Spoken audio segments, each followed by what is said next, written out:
for a few weather conditions around the region. At Kansas City, it was partly sunny. The temperature was 50 degrees. At Grand Island, it was fair. The temperature was 39 degrees. The wind chill was 33. At Sioux Falls, it was cloudy. The temperature was 23.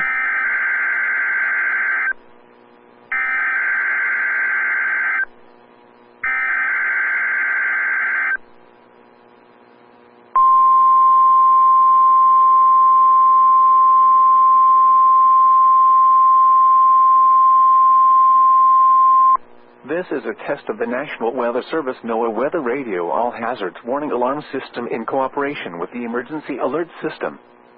Tests of this alarm system are conducted every Wednesday at 11 a.m. and at 7 p.m. If there is a severe weather threat, the tests are postponed until the next available good weather day. The alarm tone will